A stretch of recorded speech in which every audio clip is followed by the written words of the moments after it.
Welcome to this rapid revision session on the Montgomery Bus Boycott 1955 to 1956.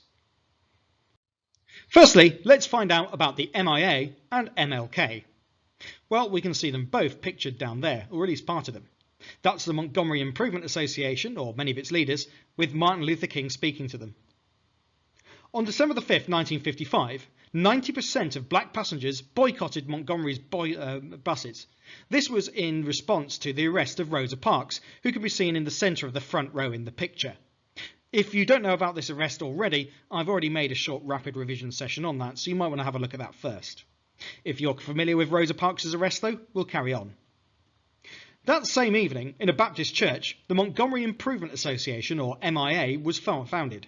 They adopted the same aims as the Women's Political Council, of which Rosa Parks had been a member before the boycott.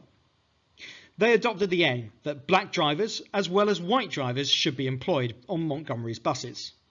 That white drivers had to respect black passengers. That black passengers should not have to leave and reboard the bus to take a seat. Okay, it's worth explaining why that happened.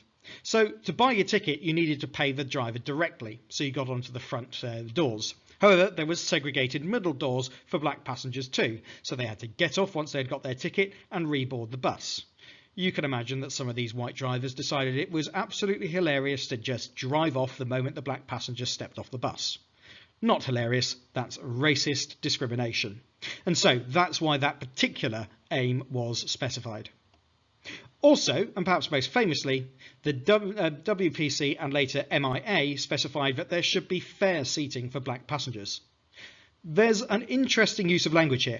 Fair seating does not specify integrated seating.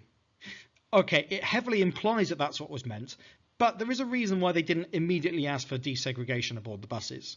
They were trying to get aims that they thought were more likely to succeed. But succeed they did. Let's have a look at why. Let's talk about the Reverend Dr. Martin Luther King Jr. He was chosen as the leader of the Montgomery Improvement Association. There were good reasons for this. Firstly, King was new in Montgomery. He had neither friends nor enemies among the town's white officials. King was also a clergyman. This meant that he had the respect of the black community, who knew who he was, but also he was paid by the church, who wouldn't sack him as a troublemaker. This was a major threat to many other civil rights campaigners.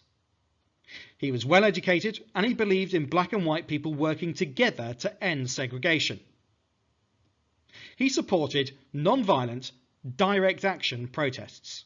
And by direct action, we don't mean going straight to the Supreme Court or trying to change the law. We mean taking action on the streets. In this case, a boycott of the bus. Let's consider the events of the boycott then. A reminder that a boycott is where you refuse to use a product or service as a form of protest. This would make, in this case, the bus company lose money and hopefully change its policies. This source shows a carpool pickup with an empty bus in the background. People who needed to get transport to work because it was too far to walk, for example, or because they were unable, had cars arranged for them instead. But let's find out how. The bus boycott began on December the 8th after the bus company refused the demands of the Montgomery Improvement Association. Most of the boycotters walked to work, often some miles, rain or shine. Those who were unable to walk because of distance or disability were helped by a carpool of 300 volunteer cars organised by the Montgomery Improvement Association and local churches. Some boycotters lost their jobs. Many faced harassment. All were inconvenienced, but few gave in. In a future video, we're going to consider the reasons why the bus boycott succeeded. But in order to understand that, it's important to recognise the sheer depth of hatred that these people faced when they were campaigning, and the bravery that they had to show in the face of this.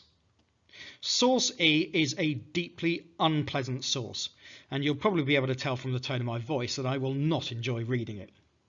This is a copy of a racist leaflet distributed by the White Citizens Council on February the 10th, 1956, which was in the first couple of months of the boycott. Several Montgomery officials, including Mayor Gale himself, had joined the White Citizens Council. What perhaps makes it even worse, if that's possible, is that the language imitates one of the most famous declarations of freedom ever, the Declaration of Independence. So here goes. When in the course of human events it becomes necessary to abolish the Negro race, proper methods should be used. Among these are guns, bows and arrows, slingshots and knives. We hold these truths to be self-evident. All whites were created equal, with certain rights. Among these are life, liberty, and the pursuit of dead... Well, I'm not going to use the word. My friends, it is time we wised up to these black devils. I tell you that they are a group of two-legged agitators who persist in walking up and down our streets protruding their black lips. If we don't stop these African flesh-eaters, we will soon wake up and find Reverend King in the White House. Yes, that's about the most unpleasant source that I regularly read in my job as a history teacher. So why do we look at it? Well, it's important to recognise the actual bravery that these people were showing, but also the fact that they were facing such awful racist abuse. It shows us that they were prepared to face these dangers and yet persist and succeed. In a future video, we'll look at the reasons why the bus boycott succeeded in more detail, but for now, in common with the reaction to Brown versus Topeka case, many white people reacted strongly and furiously to the changes. Membership of the White Citizens Council and KKK increased. MLK's home was bombed. Fortunately, Dr. King's wife and baby were unharmed. Other black homes and churches were bombed by the Ku Klux Klan and White Citizens Council. And Montgomery officials found any excuse to arrest black people for even trivial or even imagined offences. But persist the boycotters did, and as we'll see in the next video, change came. But for now, our final points. The Montgomery bus boycott lasted for 381 days and succeeded in ending segregation on Montgomery buses. The Montgomery Improvement Association was set up, adopting the demands of the Women's Political Council. Martin Luther King led the MIA, and this was his first prominent campaign. And the boycott was supported by committed people, with some assisted by carpools as pictured. Most walked instead of using the bus. Despite the backlash, this was an example of a successful direct action protest at grassroots level rather than trying to solve things through the courts, although that also happened. And in the next video, we'll look at the specifics as to why the bus boycott succeeded in its aims. But for now, that's the end of this rapid revision session. I hope it's been useful for you, and if it has, please like the video, and there'll be more content coming soon. But for now, goodbye.